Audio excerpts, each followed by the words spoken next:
Hello everyone, Adam here of Adam's Animation Academy, and I'm here to give you a short video about the settings of Toon Boom Harmony to set it up correctly for working within a cutout animation style. So think 2D animation, which kind of feels sometimes 2.5D, almost 3D, and what settings you need to use to get those things working for you so that you can not just with that sort of style but work with the software quickly and efficiently. So this is the most popular way of working with Toon Boom, and obviously you've got fully traditional hand-drawn style in there, and that would mean that some of these settings, although they're going to be useful, they might not be as important as they are to Cutout. Now Cutout doesn't mean it's limited necessarily. You can get really nice animation in this style, things like Hilda and Tangled, Disney's Tangled TV show, that was all done with this sort of style and setup. So there's no limitation here. You can obviously keep going with it depending on how much time you've got.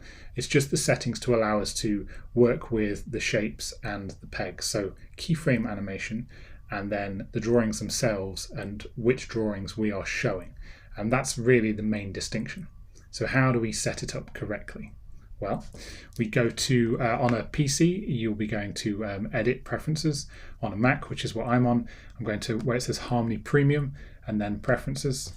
And you'll get this little pop-up bewildering array of options, which kind of, is quite daunting for somebody new to Toon Boom. Luckily, since Harmony 20, Toon Boom have given you this preset loading of the correct, preferences for when you're using cutout animation. So you just need to change this from basic to cutout animation. Now make sure you are checking that shortcut zooms on mouse is turned on. This means that when you move your mouse over a separate area like a camera or a timeline or the node view, it will highlight, and it will give you a highlight with a red outline, and it will give you the option to use your shortcuts there without having to click in the window. So if you're pressing zoom in and you move your mouse over the camera, it'll zoom in. If you move your mouse over the timeline, it'll zoom in, and so on. So you want that because that will massively speed up your workflow. The next thing you might want to put on, which isn't in this settings, is display cardinal coordinates. If you leave your mouse over anything in Toon Boom and leave it still, it's harder to do with a pen, but if you leave it still, it will give you the description of what it is. And most of the time it's pretty handy. It will give you a pretty good idea of what you are looking at and what it's going to do. So like it says here, display cardinal coordinates. Basically what this does is it will either give you like a north and south, which is more like traditional, what they used to use on traditional methods sometimes as a camera move indicator, or plus and minuses for numbers. I prefer that myself, but you can switch that on and off as you need it. There's also autosave, which is over here on this, still on this general tab. We have save scene automatically. You can turn that on. The intervals, so how long between those saves, and also to ask. So you'll get a little pop-up saying, hey, do you want to save?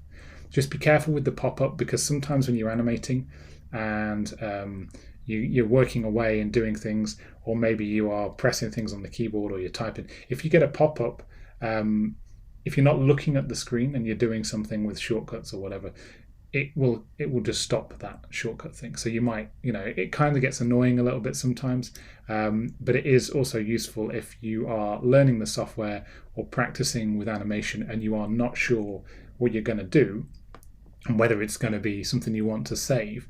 Then you can turn this on, because the software won't give you a nag before it saves otherwise, and therefore you might overwrite something.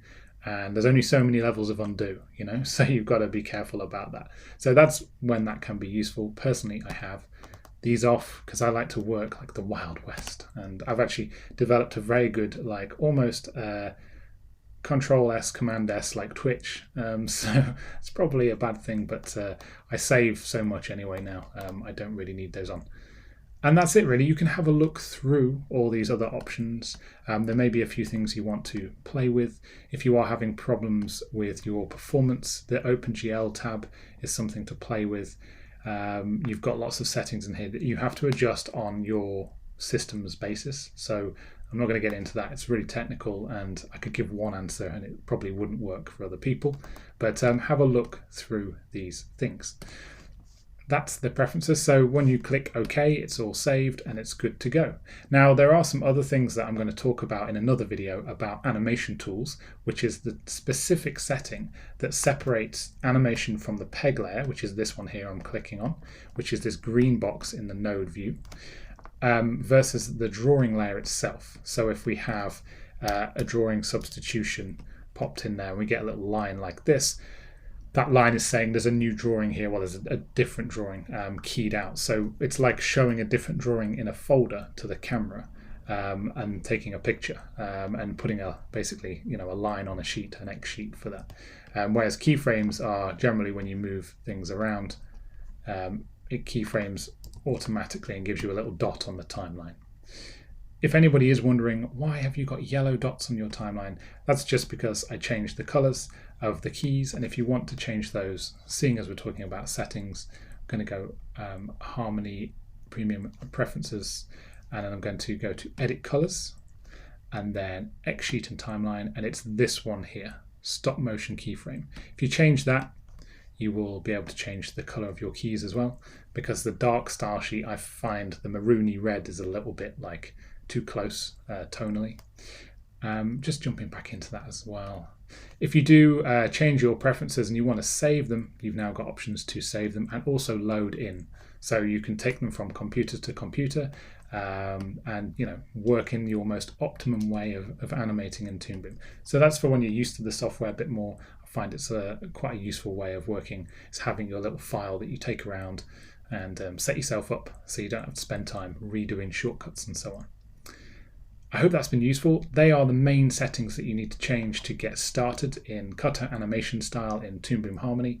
And like I said, if you want to learn about the animation tools function and why it is so important, look at that video after this one. Thanks for watching.